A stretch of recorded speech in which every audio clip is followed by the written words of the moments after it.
Salve rapaziada, beleza? Eu já tinha um vídeo como esse aqui no canal. Acontece que depois que mudaram aí as diretrizes do YouTube relacionadas a direitos autorais, ele foi derrubado. Então eu resolvi fazer essa nova versão aqui. Muitos adoram até hoje zoar o New Metal e até mesmo odiar o estilo de certa forma.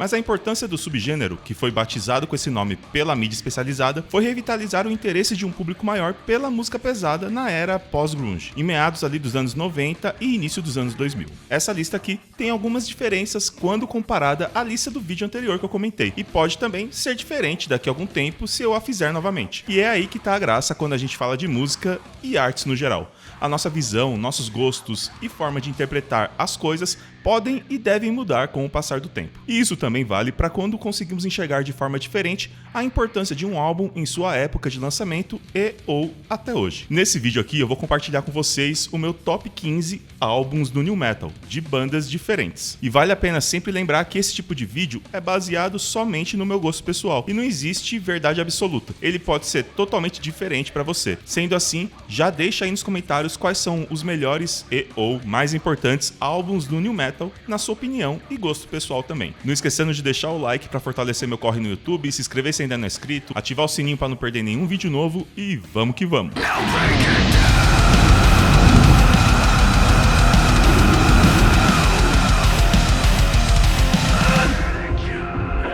A gente já começa essa lista com uma banda que pode levantar a discussão de ser ou não New Metal. E isso se deve ao fato de que no som deles, por exemplo, há um encontro de New Metal, mais posteriormente de New Wave of American Metal, e nesse álbum aqui, muita influência também de industrial. Pass Out of Existence, do Chimaira, ou Chimera, pode ser considerado um álbum bastante flexível, sendo bastante simples em alguns momentos, principalmente nos riffs, no vocal e nas letras, e mais experimental em outros, com a construção de ambiências com bases eletrônicas e faixas mais lentas e suaves. Mesmo ainda importante, esse trampo funciona como um símbolo de uma banda que ainda estava se achando, sendo que lançaram um álbum muito superior depois, quando pesaram bem menos a mão no New Metal.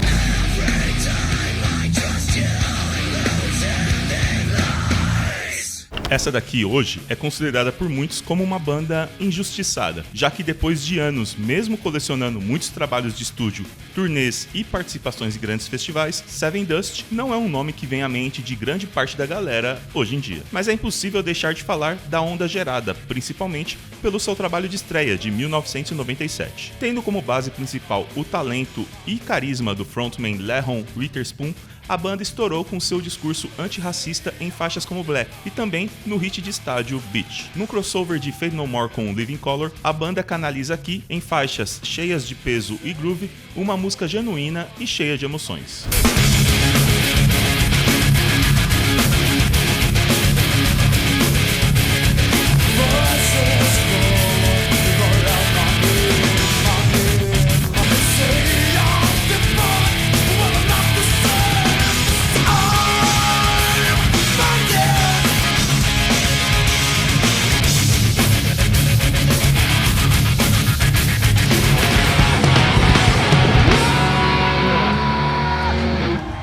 O álbum, que começa com uma faixa como Set It Off, já promete ser intenso e cheio de significados. E o POD, em Satellite, de 2001, entrega um dos trabalhos mais significativos do gênero, ainda mais quando a gente fala aí da inserção do mesmo no mainstream. Com uma coletânea de hits certeiros baseados na mistura contagiante de riffs marcantes, hip hop e linhas rítmicas incríveis, as músicas injetam uma atmosfera mais motivacional e animada, diferente da abordagem de uma maioria de bandas do gênero. É um trabalho altamente recomendado para quem curte não somente New Metal, mas também para quem gosta de rap, metal e, mais do que tudo, de música boa feita de forma verdadeira.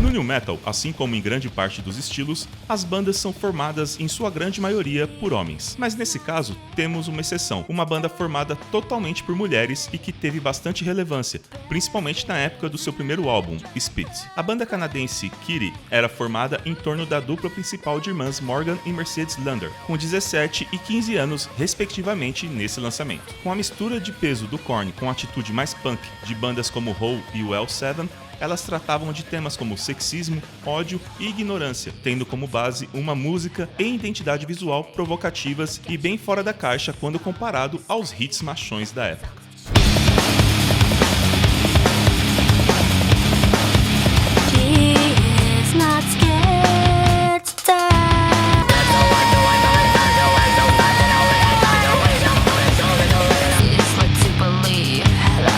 Okay, look at your face, scarred in dismay.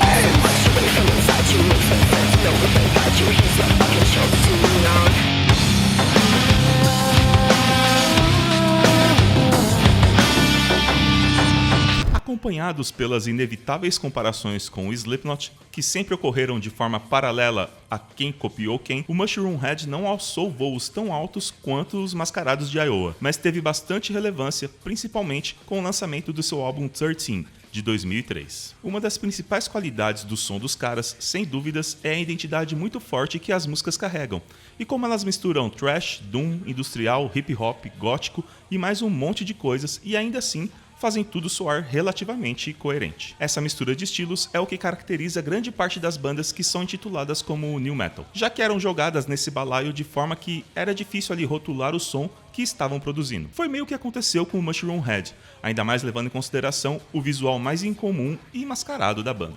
Some kind of evidence, some kind of reason why I can't find a way.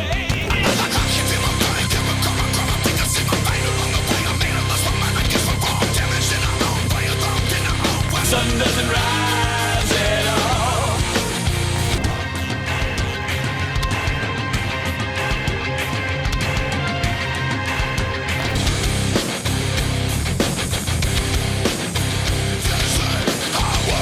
Com Roots, o Sepultura sem dúvidas já namorava o New Metal, tanto no som quanto na produção e participações do álbum. Mas a partir dali, com alguns passos a mais na mesma direção, eles provavelmente se renderiam ainda mais ao estilo, assim como fez Max Cavalera com o Soulfly. Com o álbum de estreia também cheio de participações e, mais do que isso, ainda mais abraçado às tendências da época, o Soulfly pisa de vez no acelerador do New, adicionando à fórmula ainda elementos tribais e características inconfundíveis do som que fez o Sepultura decolar até então. A mistura agressiva que a banda entrega nunca soou tão orgânica e visceral quanto nesse álbum de estreia, e marcou com força o seu lugar em festivais e mídias que tinham em seu line-up os principais nomes desse estilo alternativo na época.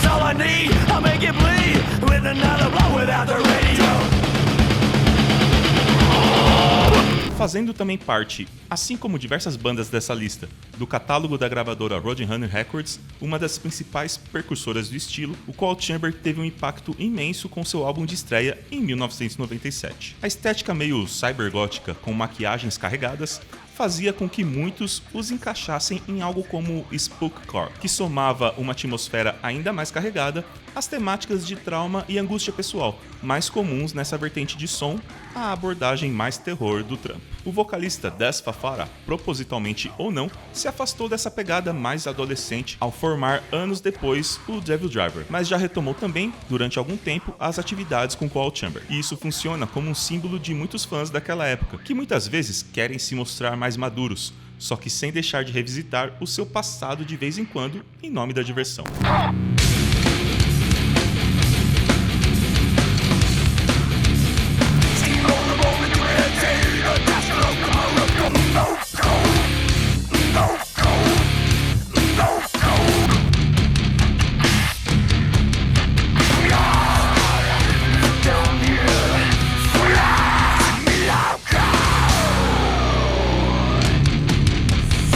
Alguns dos singles e álbuns de estreia mais explosivos do new metal pertencem a uma banda que desde então já mudou bastante o estilo e a abordagem do seu trabalho. Infest, do Papa Roach, dominou os rankings de sua época, principalmente com o hit Last Resort, que acompanha as demais faixas do trampo, que tem toda uma construção pensada para ser contagiante, servindo até mesmo como trilha sonora para jogos de videogame. Além de sair de uma van que os levava para tocar em festivais como o Vans Warped Tour, para dominar turnês e festivais grandes como o Ozfest, a banda também teve seu próprio selo, New Noise, pelo qual eles revelaram outra banda emergente, o Alien Ant Farm. Cut my life into pieces. This is my last resort.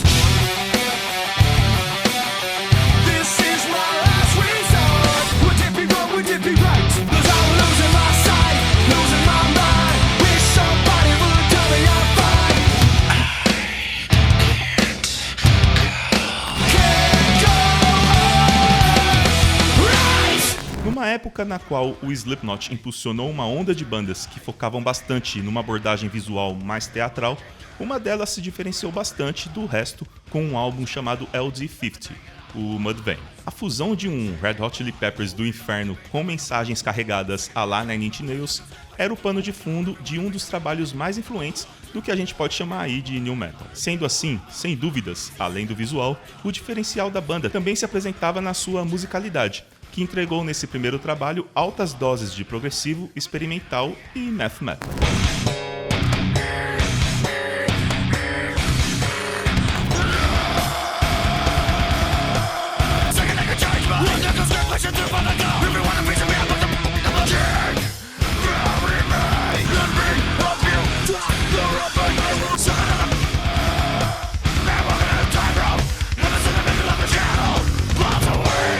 Umas das marcas do new metal foram os momentos nos quais uma música mais alternativa atingiu o mainstream. E em um desses casos, temos o terceiro álbum do Limp Bizkit, Chocolate Starfish and the Hot Dog Flavor Water, de 2000. Claro que, guardadas as devidas proporções, o álbum anterior da banda, Significant Other, também teve a sua importância.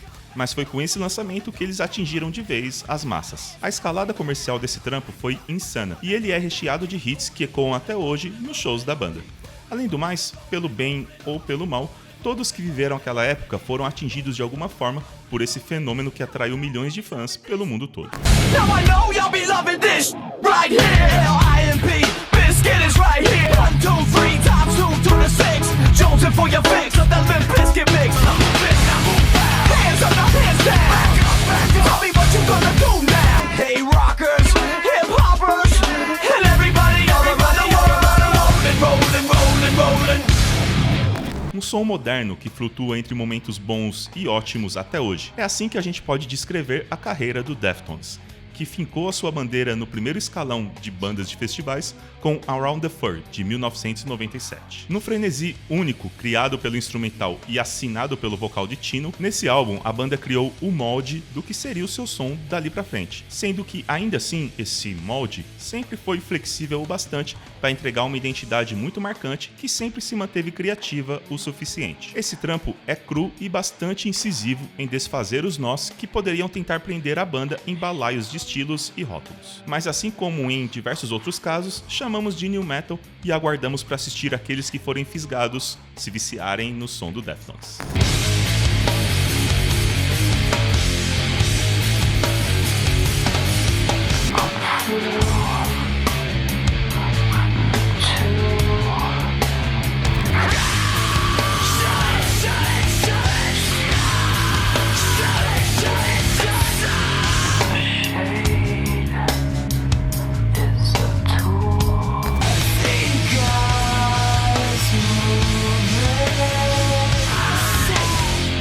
O álbum que ocupa o quarto lugar dessa lista foi lançado uma semana antes do 11 de setembro de 2001 e teve seu principal single detido numa lista negra de músicas lá nos Estados Unidos. Toxicity, do System of a Down, foi um grande marco na música da virada do milênio, sendo carregado de mensagens importantes e uma música pesada, criativa e visceral, que era embutida ainda por características regionais da cultura natal dos integrantes da banda. As questões filosóficas, políticas, abstratas e pessoais embalam o ritmo de um trampo que parece estar ciente 100% do tempo de suas responsabilidades, que ainda que escondidas nas entrelinhas, se atingiram ao menos aí 10% das mentes que o consumiram, já teve grande parte da sua missão cumprida.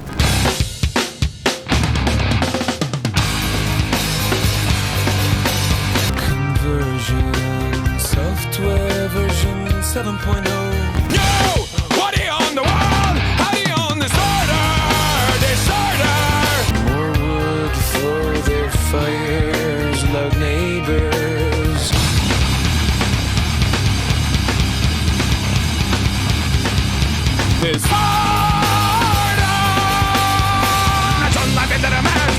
Esse álbum aqui foi a porta de entrada para milhões de adolescentes descobrirem a música alternativa ou a música pesada. Então não é exagero dizer que, além do new metal, Hybrid Theory é um dos álbuns de rock mais importantes de todos os tempos. Você pode não gostar da banda, aliás, você é livre para não gostar de nenhuma das bandas dessa lista, mas é bem difícil ignorar o fato de que esse pacote de ganchos e refrões gigantes, batidas eletrônicas somadas à distorção e a combinação do vocal de Chester e Mike Shinoda formatou grande parte da cena e deu um novo gás para diversos movimentos a partir de então. Hybrid Theory é um daqueles discos que marcaram uma geração e se mantém atemporais, mesmo que ainda carregados de nostalgia, e faz também parte da vanguarda daqueles que misturam inúmeras e distintas influências para criar o seu próprio som.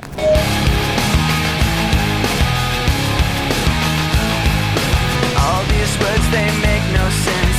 I found bliss in ignorance. Everything you say to me takes me one step closer to the edge, and I'm about to break. And the answers aren't so clear. Shut up when I'm talking to you. Shut up. Shut up. Everything you say to me takes me one step closer to the edge. Break. 9 malucos no palco, que entregavam uma atmosfera única e a sensação de perigo que ressoava de maneira inédita através das músicas do seu primeiro trabalho em 1999. O debut do Slipknot entregou ao mundo uma experiência que se manteve perpétua, ainda que com uma ou outra pisada no freio dali pra frente. Fato é que da intro até o último caos desafinado da última faixa, a experiência que a banda entregou fez com que todos os olhos e ouvidos da música pesada se voltassem para eles, mesmo que apenas por curiosidade. Isso, em caráter de fazer parte de criar uma cultura própria da banda, fez parte também de uma estratégia certeira. E esse momento essencial do final dos anos 90 foi o tiro propulsor, que ecoa de maneira inquietante e teimosa até hoje.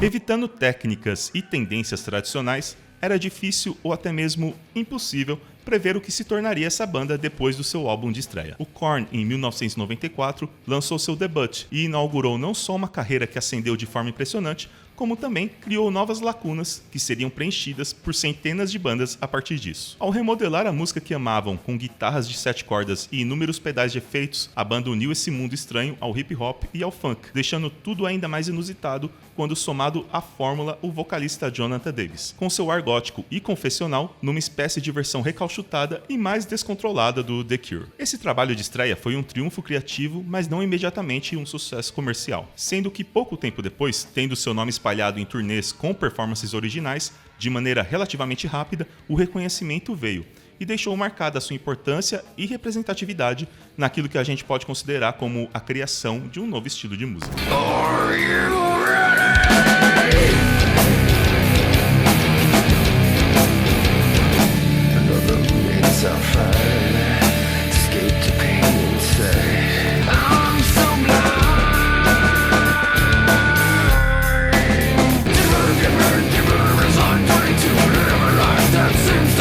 É isso aí, rapaziada. Esse foi o meu top 15 álbuns do new metal mais importantes, que eu mais gosto, que eu mais escutei. Enfim, como eu disse, essa lista é diferente do outro vídeo que eu postei.